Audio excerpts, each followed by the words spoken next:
Today we're on to welcome Joshua Pritkin to the show today. I'm very excited to have him on. He talks about some very important topics today, right? And being able to master our mind and emotions is of utmost importance, right? Because without a level of at least progress or mastery within this area, it's hard to do anything in life. That's what I find. It's like hard to make our dreams a reality. It's hard to focus on building high quality relationships, being able to take control of our health, wealth, because it ultimately comes down to how we respond to reality. Basically, how we relate to it in a sense. And it's a practice over time, right? And Joshua has so many different tools and methods that we can actually do to take control of this. Because without a sense of mastery within this, like how do we actually navigate life in the way that we want, as opposed to being controlled by external circumstances? Now the power is within. That's what we do every single day. So, very happy to have him on. How you doing today, Joshua? Yeah, good. And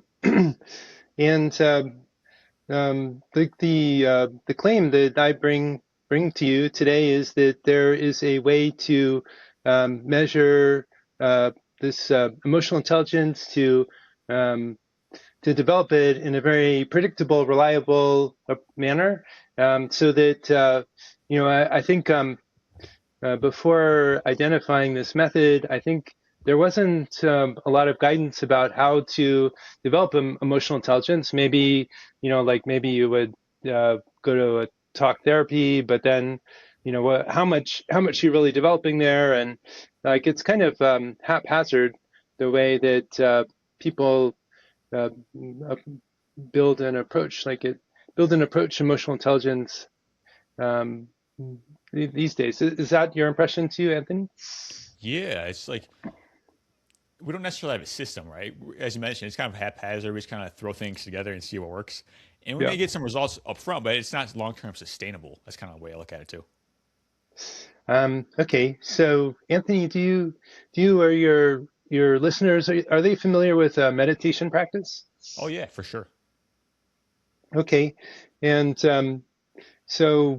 typically, meditation is a process where you sit down and maybe there's a like a target that you are asked to keep your attention on. Does that track with your understanding of meditation? Yeah, there's so many different variations of it, but that's definitely like a basis of mindful meditation. Okay. And um, just for the sake of you, ease of speaking about it, maybe we could just choose focus on the breath as the target. So breath is the target, just for example. Does that Yeah, for work? sure. Okay. So typically the instructions are that when you notice your attention wandering, to gently bring it back to the target. And is that how you understand it too? Yeah, it's like if our mind kind of wanders, it really comes back to center and align. That's the way I understand it. Okay. So mm, the modification that I would suggest is that when you notice your mind wandering, then you jot down a note like, thinking about the argument with my spouse, or, planning what to have for dinner, or something, whatever is interrupting you in that moment. Just write it down on a piece of paper, and then continue your meditation. Bring your mind back to the focus. And then after your meditation session, go back through those notes and um, and give each of those concerns some of your attention. And the this little modification has uh, accomplishes a couple different things. So these parts that interrupt you in your meditation, they're important parts of ourselves. Like one of the uses of meditation is to find these parts, to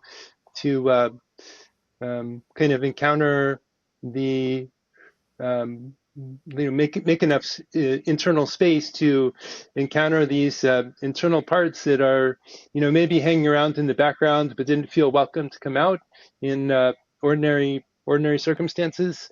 So um, So when you go back and give some attention to each of these parts that came up in your meditation, then these parts feel like they're getting their needs addressed and they feel greater understanding. And they're also learning patience. So they're learning to that they can kind of leave you alone, leave you undistracted in your meditation, and they'll still have their needs met. So it's kind of like this internal self-training where you're training your parts to be more patient and developing trust. And so this is like a critical like add-on that I would propose. How does that land for you? I love that. It actually makes a lot of sense because we're actually starting to develop a healthier relationship with who we are, right? Kind of becoming more integrated in a sense and learning more about ourselves in the process. Hmm. Yeah.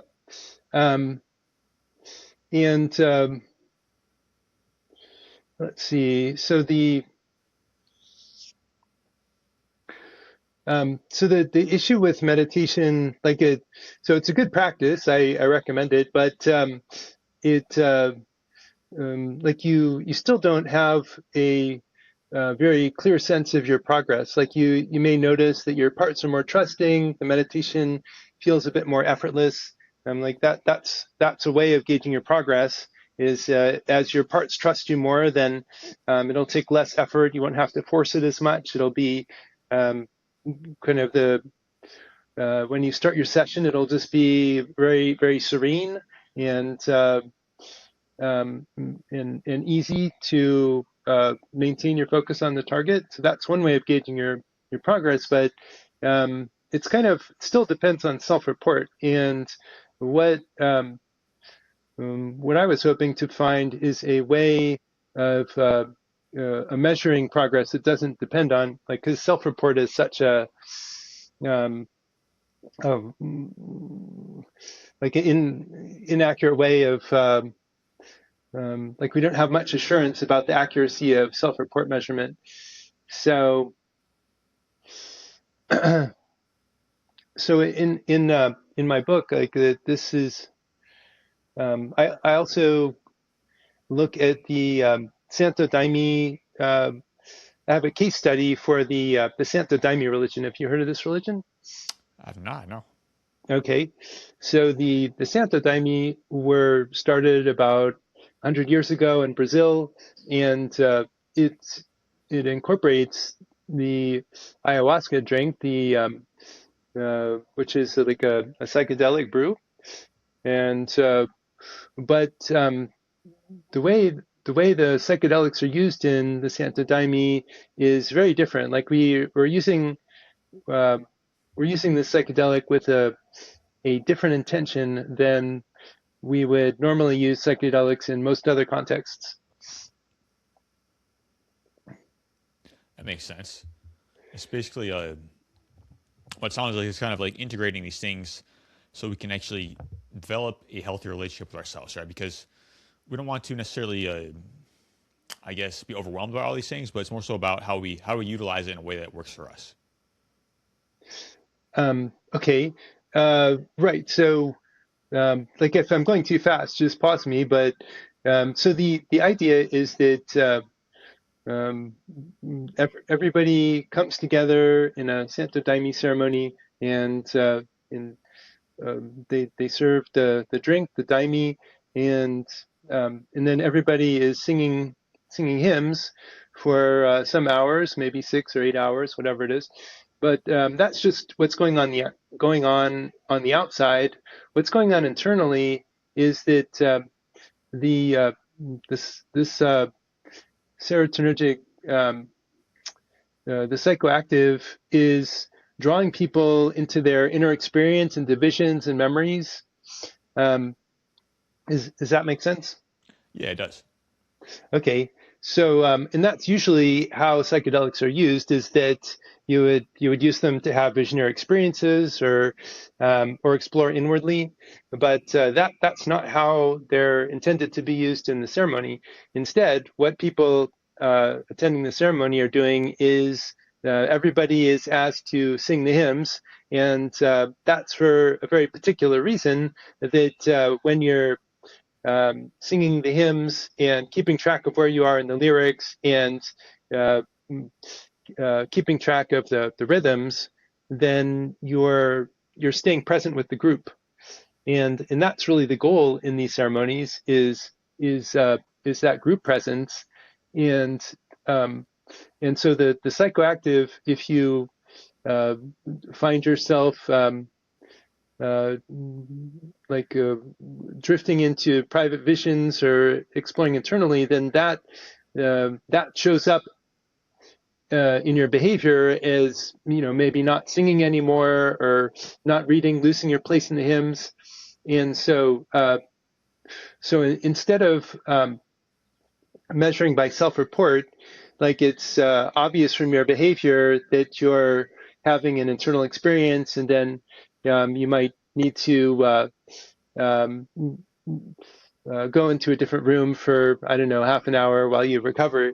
But the goal of the ceremony is to stay in harmony, synchronized with the group, involved in creating the music, creating the hymns, singing the hymns, and the psychoactive is like a resistance, like that, kind of like when you're doing weight training.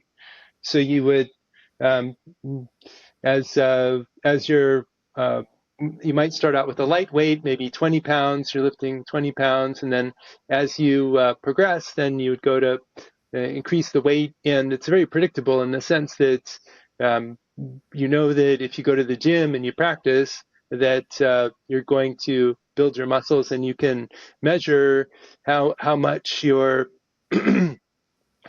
how much your strength, the development of your strength by how heavy the weights you can lift. So kind of the way that analogy maps onto the Santo Daime ceremony is the psychoactive is like the amount of weight you're lifting. Does that make sense? Yeah, it's kind of like using a fitness analogy. It's like progressive overload, right? You kind of like be able to do more over time. Yeah, progressive overload. Yep. So because the amount of the daime that you are served, like that's a collaborative negotiation between you and the server. So if you feel like you're ready for a bigger challenge, then you could ask for a little bit more, and then you're still asked to stay present with the group, stay synchronized, go uh, uh, in some ceremonies there's dancing, so you're asked to um, dance in precisely the same way and the same timing as everyone else. That makes a lot of sense. It kind of feels like it's kind of more powerful with a group. Is that right? I mean, certainly the uh, like being present with the group and doing something together. Like there's something special about sharing that experience with other people, and in the intense presence you have, that you're bringing to that ceremony, because like that's kind of like your job is to stay present. Is it creates this very beautiful feeling of camaraderie, and sense that we're doing something important and beautiful together. Yeah, for sure. That makes sense. Now you talk about these different parts of ourselves, right? You want to describe what that means? Like we have different parts that are kind of I guess have different needs in a sense. Yeah, I'm using that word in the way that kind of I've taught through my talk therapy training. I'm trained in internal family systems therapy, and this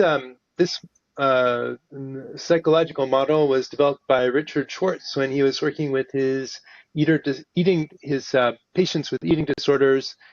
He originally, Dr. Schwartz was trained as a family therapist, so he already kind of had a lot of ideas about how to work with families. And when he was working with his um, patients with the eating disorder, what he was noticing is that the like his patients would describe their internal system in a way that was similar to how um, the family, like he was noticing kind of similarities between working with families and working with a single person, and the inner forces that they were reporting.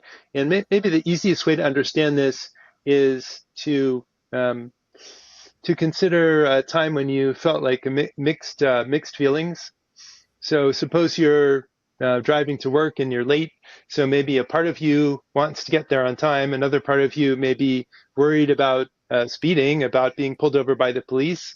Another part is maybe frustrated with yourself for allowing yourself to leave late again.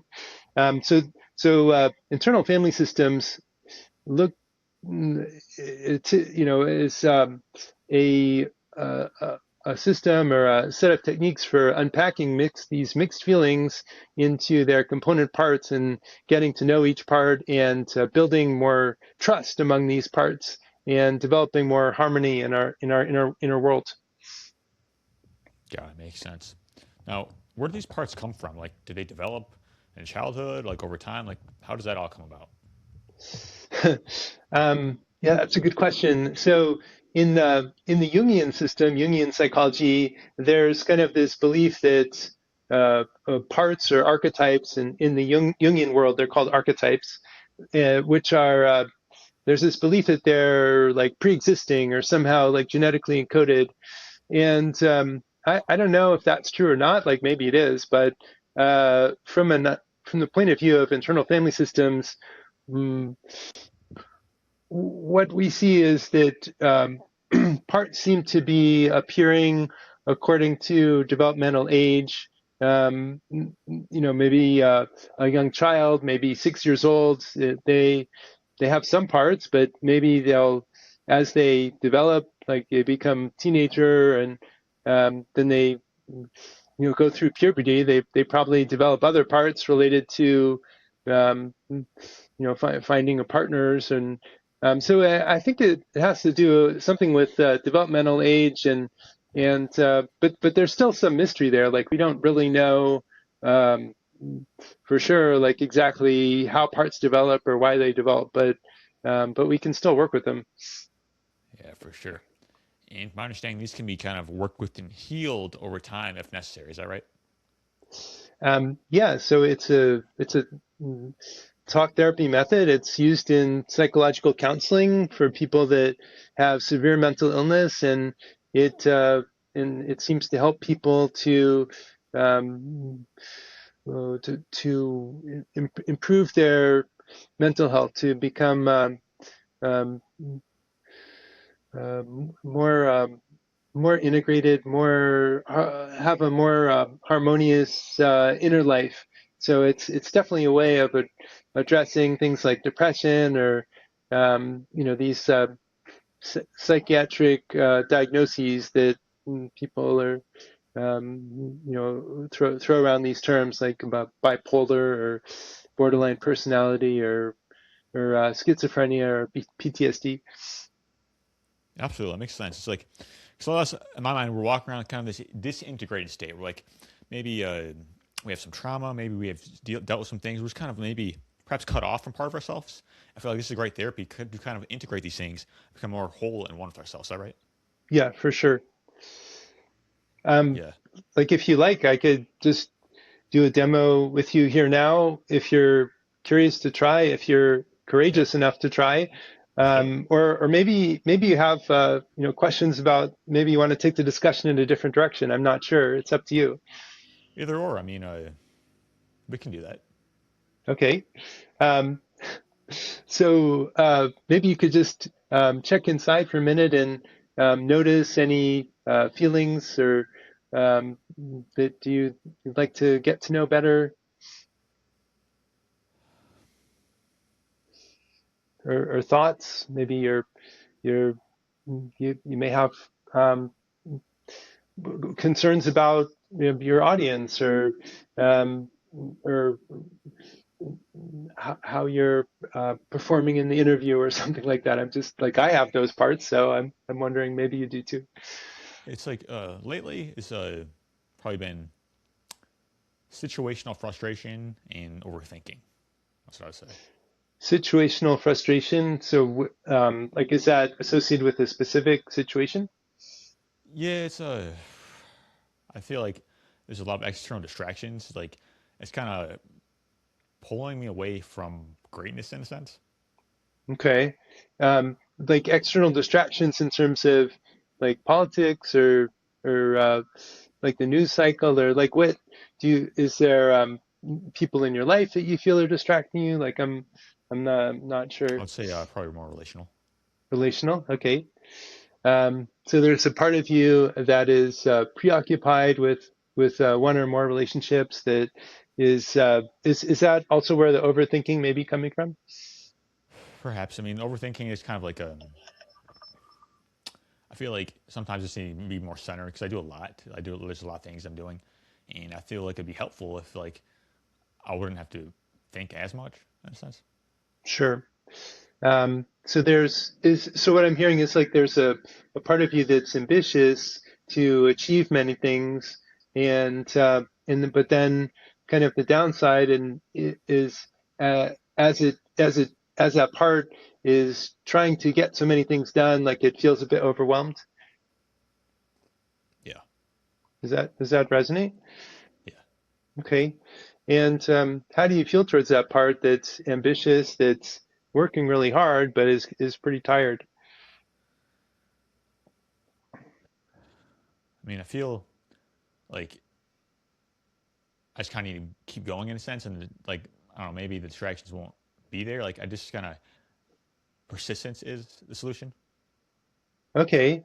So there's another part that's saying that like persistence and fortitude are the way that we're going to get through this. And then the part that's feeling overwhelmed will, uh, it'll just uh, kind of get by. Like it's going to be it's going to have a tough time, but it'll manage somehow. Yeah, like it's like I feel like it's temporary. Okay. Hmm. Okay. And how do you feel towards this part that is pulling for the persistence, for fortitude?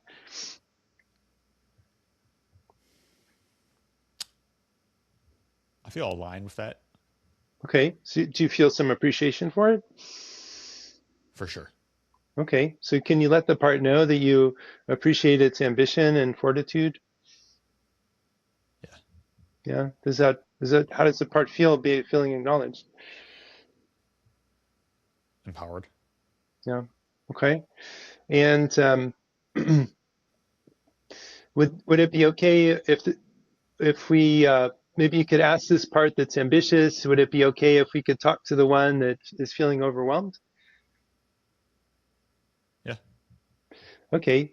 And the one that's feeling overwhelmed, is that part um, present for you? Like, is that one willing to talk to us? yeah. Okay.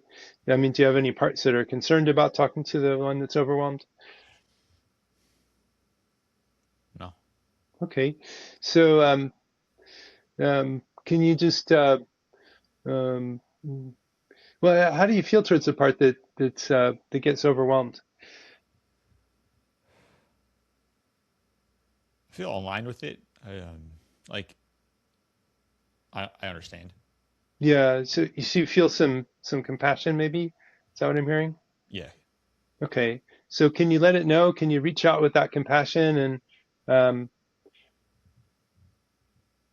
just touch, see if that part is what's it like for that part to sense your compassion? encouraged. Okay. And does that make sense to you? Yeah, for sure. Okay.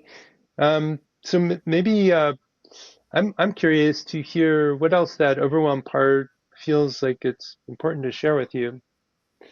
Do you maybe could let it know that you're listening, you're open to hearing from it? Yeah, it's like just doing the best that I can. So it's acknowledging that you're doing the best that you can. Yeah. Okay. Um, how do you feel towards it? Hearing that, it's like it sounds like it's self-sacrificing in a way. Yeah. How do you feel hearing that this self-sacrificing sentiment Uh, I would say more integrated. more integrated? Um, like is there some compassion there for the part? Yeah. Yeah. So can you let it know you're getting that? Let it feel that compassion a little Yeah, bit. definitely. Okay. Um,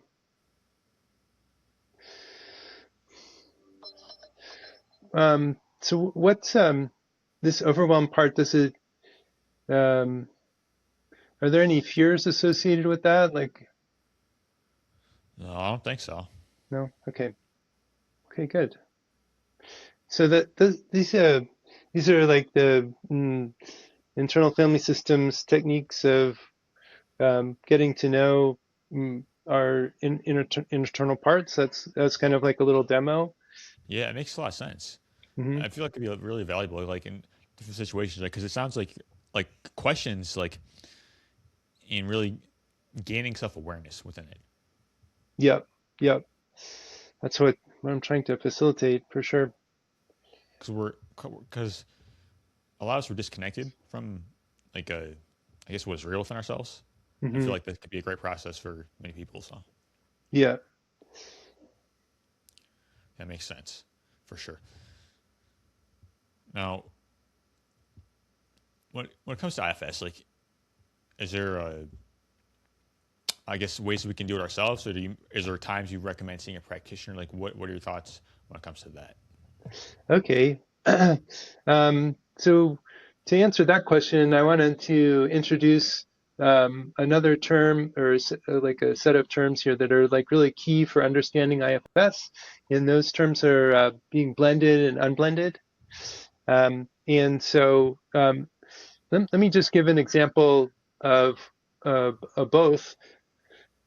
Suppose I have a part, and maybe I do have a part that is terrified of interviews, of public speaking.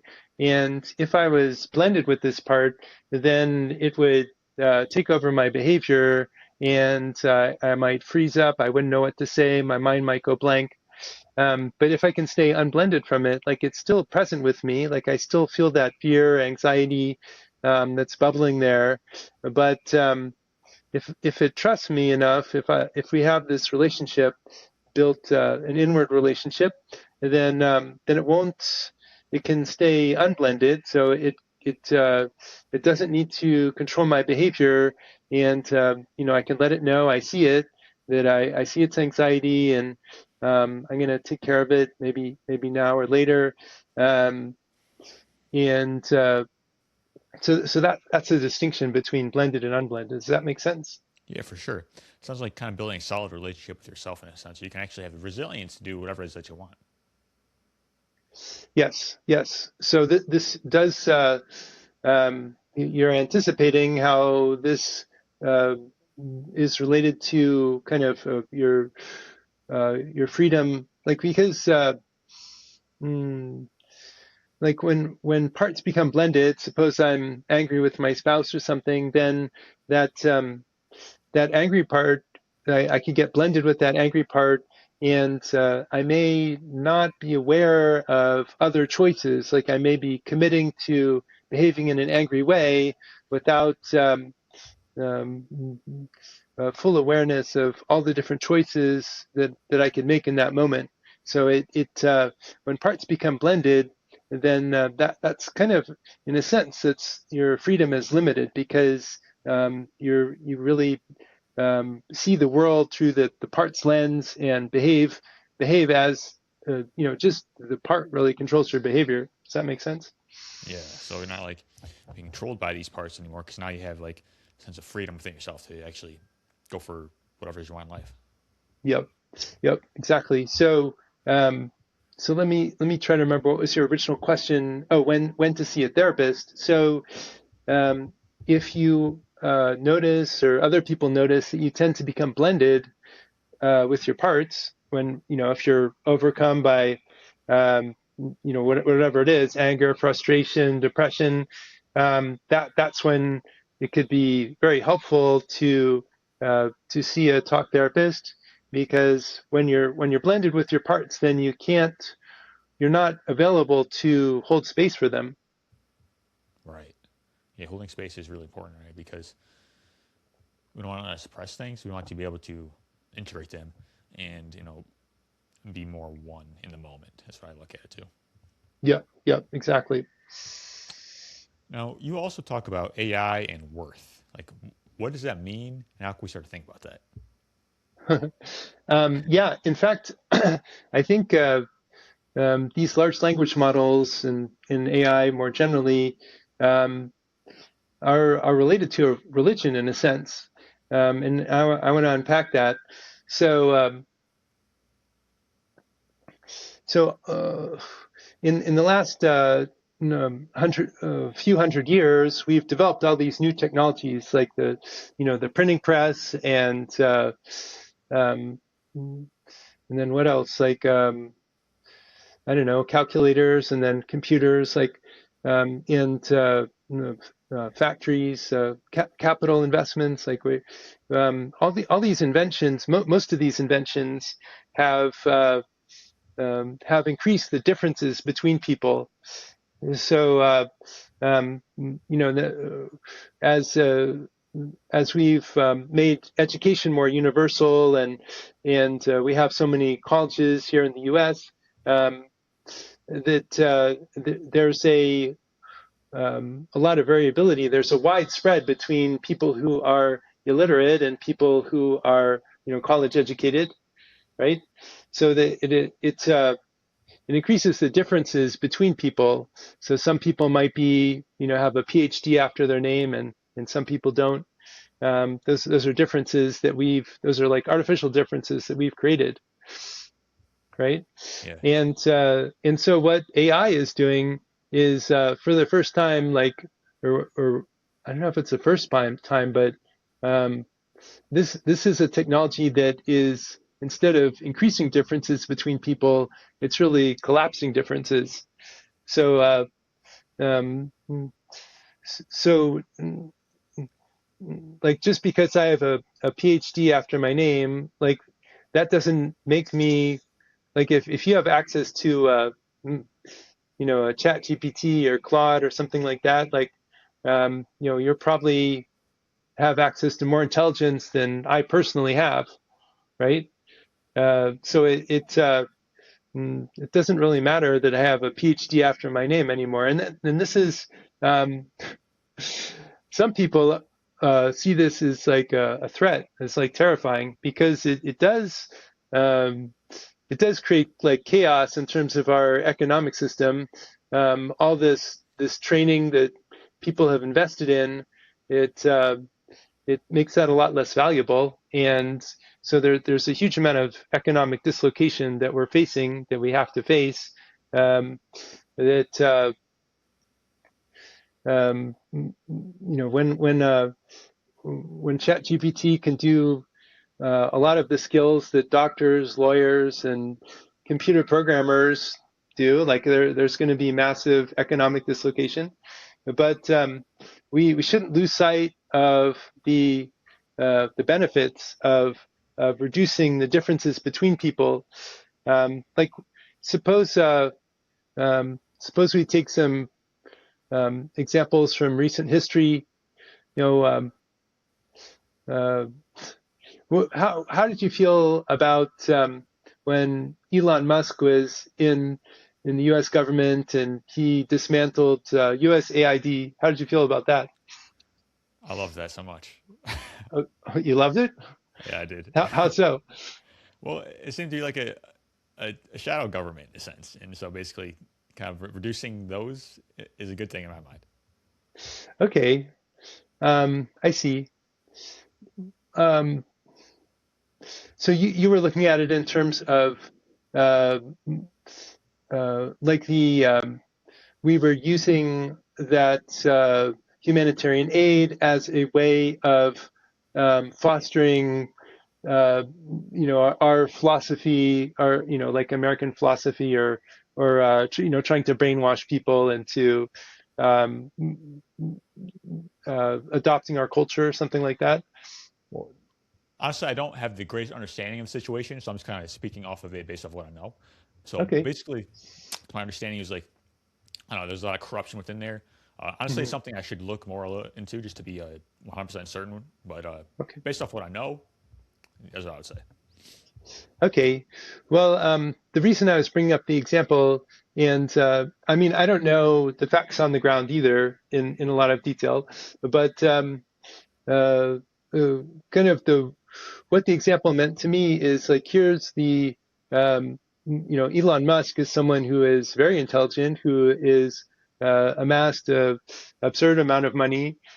So like he's kind of the example of someone who has distinguished themselves and become very different from the average person. Like that there's like huge differences between his life and my life, or his life and many people's lives, particularly these like destitute people in Africa. That's kind of like the opposite end of the spectrum, where uh, destitute people in Africa are maybe are not educated, are don't have money, are at the mercy of weather and natural disasters and political disasters and so forth. So very vulnerable.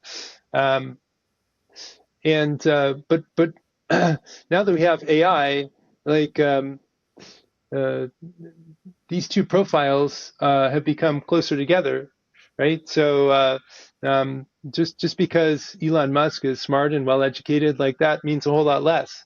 And just because these destitute Africans, are illiterate, or that means a whole lot less, because they could still, access these AI tools through, maybe uh, by talking to them, like speech, like a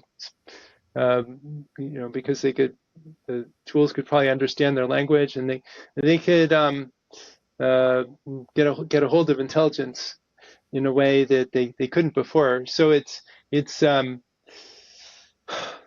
so these AI tools are reducing the differences between people, and I think that has religious implications, because that's what religions have really been trying to do for thousands of years. Like if you look at the Jewish Bible, like that all what is it, the in the creation story, like all the people are created, like there isn't a hierarchy. Like the hierarchy wasn't created, it was just like people in general were created. Or like the Stoics felt that if you everyone has this the reasoning ability, or logos, and that should suggest that everyone should have equal dignity. And Buddhism is also very much in favor of kind of equal dignity, and because like your karmas are determined by your acts, and so like everyone has the opportunity to make choices in every moment. And from a Buddhist perspective, like everyone has that equal opportunity. So it's suggesting that um, like everyone is deserving of dignity, regardless of educational attainment. That's kind of what these ancient traditions have, that the sentiment that they were striving for. And now we have this AI technology, which actually reduces the differences between people. It's very it's a new thing, and does it make sense why I see that as kind of in alignment with religious aspirations? Oh yeah, actually, that could be good in some ways for sure. That makes sense. Yeah. What So, comes to so mind a little bit for me as well is like, we have so much information in the world, right? We have so much knowledge, but I feel like a lot of people were starving for wisdom in a sense. Like a lot of times we don't necessarily give ourselves a space to think and assimilate to what is real within our own lives. So I feel like it can be great. Also, it's like, know, do we know how to use it with our own lives? Are we just kind of walking around like human filing cabinets? Or are we actually implementing what we know? That's kind of like important too. okay, sure. Um, so you're saying that there's like a difference between knowledge and wisdom in the sense that we don't want to be overwhelmed by information because we need to act moment to moment, and then what's important is how we respond in those moments, not so much how much information we're carrying around with us. Is that what you're getting at? Yeah, in a sense, yeah. It's like, are we actually just like consuming information, or are we actually using it? Like that's the thing. Like, we actually apply these things. That's kind of my take. Okay. And um, like, what's the answer to that? Like, what do you propose is? So you're saying that you're noticing that there's like a lack of wisdom. So how should we foster more wisdom and less? Um, I'll speak for my own life. It's like, yeah, you can learn, and it's something I constantly do. But I think it's important to give ourselves a space to think. Like, give ourselves a space to contemplate. What do we actually believe? What are our thoughts? Like, how do we actually feel about things? As opposed to just taking things as face value, is actually doing some critical thinking, and having goals, and actually having a process within your own life. Because again, it's like all the information in the world. I don't feel like it's going to really do much good unless we actually use it. Like, health. Like, you can learn everything about it. If you don't actually implement it, like, you're not going to get results. hmm, so getting into hmm. So do you? I kind of feel like that could go in a couple different directions. Like I feel like meditation is a way of helping with that. Like Oh yeah, and the other thing that occurred to me when you were speaking is there's kind of a connection to in my book I talk about the distinction between process and content beliefs um, yeah, because in the book ask I don't ask readers to believe anything like in terms of metaphysical beliefs, but but there are content or there's process beliefs that are important to hold. So exactly. Yeah, like you need process beliefs to practice meditation. You have to believe that you can sit still, that you can train your mind, that it's actually worth doing. So for these sure. are like process beliefs. So how does that land for you, Anthony? Makes a lot of sense. Yeah, we have to definitely, you know, put these things in a play and process. And it's also like a self assessment thing too, because we get better as we go along, right? It's like have goals on top of mind and a north star in a sense. Just being able to refine the process. I feel like it's fun adventure too.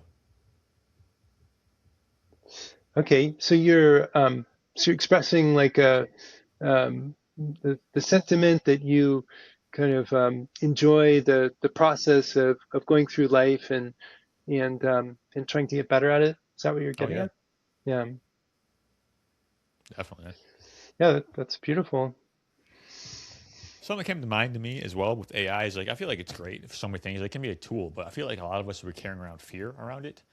And I guess what I'm referring to is like in terms of worth, right? It's like you know sometimes I see like people who talk about AI, they want to control you in a sense, or they don't understand their own worth, right? Because a lot of times, like in my mind, it's like they think that I guess it can be replaced and all that. It's like in my mind, it's like why would I listen to someone about my worth when they clearly don't know their own, right? It's like because I guess what I'm trying to say is like a lot of times when people talk about it, it's like they're coming from a place of fear in a sense Hmm. they don't actually know who they are, right? So it's Yes, like we yes, have to yes. know who we are and our purpose, right? And we start to integrate these things and realize, no, no, I'm on a God-given mission, right? All these things matter, and we have to realize our worth and understand that the truth is the highest form of frequency. That's kind of what I believe too.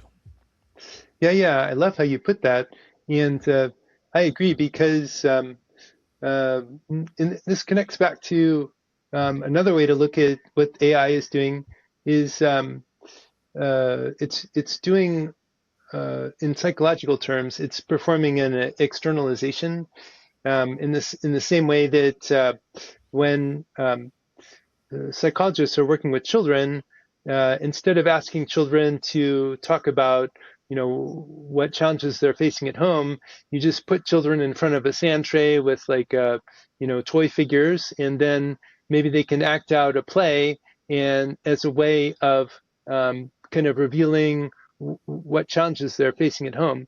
And so by externalizing something, you can separate yourself from it, and artificial intelligence is doing the same thing for our intelligence. So instead of seeing people and seeing like an intelligent person or a dumb person, like instead we can look at people and just see, oh, these are people, and either they have their own intelligence or they have access to uh, external intelligence, but they're not intrinsically intelligent or lacking intelligence, like because everybody is a human and deserves equal dignity. Exactly. Hey, you need to know that you matter and you're worthy of the life that you want, right? You have to actually believe in that because a lot of us we don't, and it's unfortunate, right? Yeah. So like that's certainly um, like these questions about identity are something that is certainly that I explore with my clients in talk therapy sometimes too. Yeah. I would imagine like in terms of identity, it's like we are what we repeatedly do. It's like first we make our habits, then our habits make us, right? So we have to be able to do the things that we say we're going to do, like live in alignment with integrity in a sense, to actually build that sense of worth and having living in congruence is really important, right? Because actually doing what you say and also like being of service to people around you, I feel like all those things kind of are in alignment too. Okay, and putting my talk therapy hat on again, I would ask someone like you. I might say like, well, what parts are blocking you from being conscientious and following through on your commitments? For me, honestly, I'm very solid with that. Like it's something that was a process though. Like right Hmm. now I'm in a strong place. Like I'm in alignment with my purpose.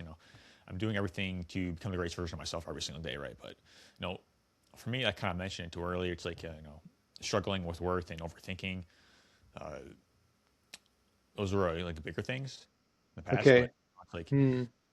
you have to, you know, I feel like everything works in synergy as well. Like I feel like the character that we operate with is a foundation, but then working on your life, like so health, wealth, relationships, everything is interconnected.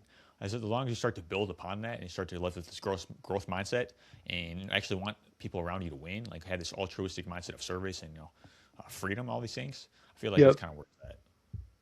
Yeah, that's like a sounds like you're in a really optimistic, beautiful place.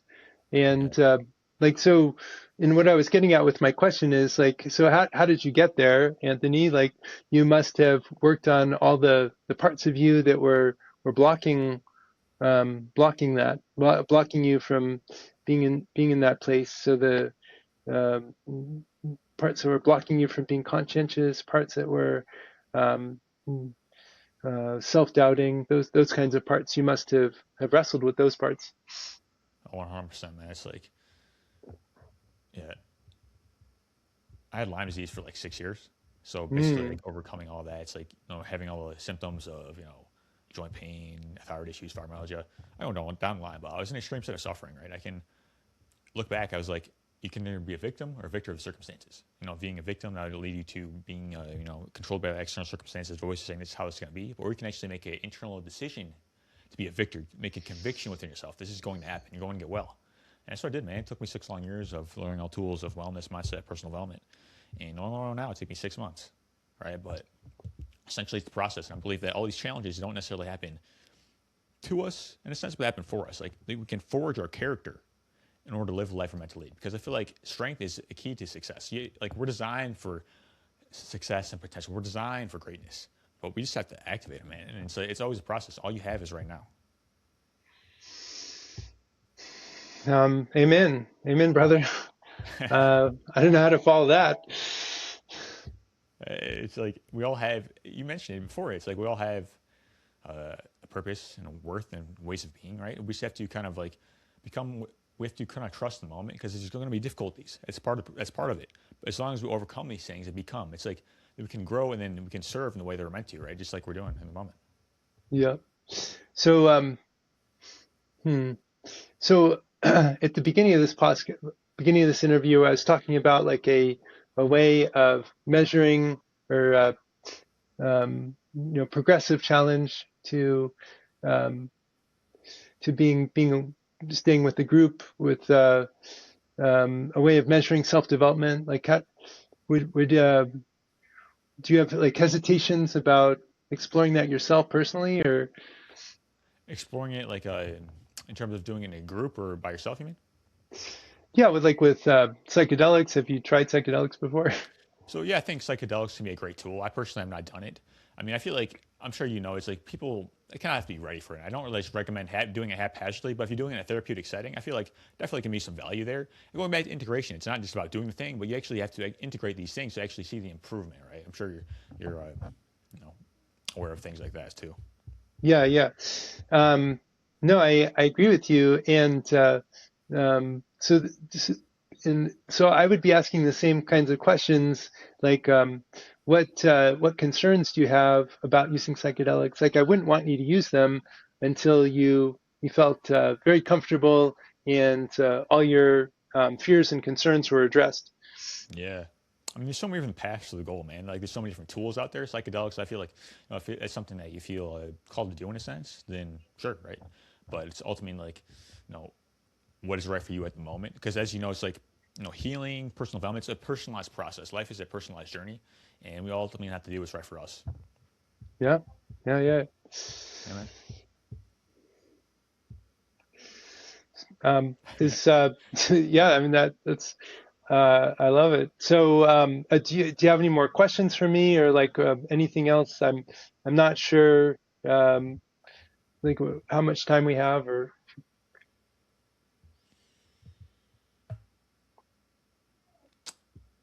Lastly, I guess I would mention, what do you recommend to optimize our life and reach our full potential?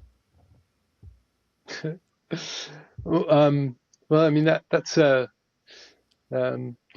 of one of the reasons I wrote my book is like I was trying to mm, make it very predictable and reliable to have religious experiences like these moments of beauty and awe and sense of being connected with something larger than ourselves. Like if many people are may have those experiences like haphazardly or occasionally, but it doesn't have to be that way. It can be very predictable and reliable. You can like even schedule it on your calendar, like it's gonna happen on this weekend. So um, yeah, so that's hopefully my book is a way of answering that question, like Yeah. how can I optimize my life? So it sounds like being very intentional and deliberate. Yeah, that's certainly part of it, but we don't want to leave out spontaneity either. Yeah, for So, sure. like no parts left behind, right? We should integrate all the different aspects of our personality, and so that we can, um, use the right tool for the right job. Definitely, yeah. Greatness doesn't just happen, but it's definitely possible. Yep.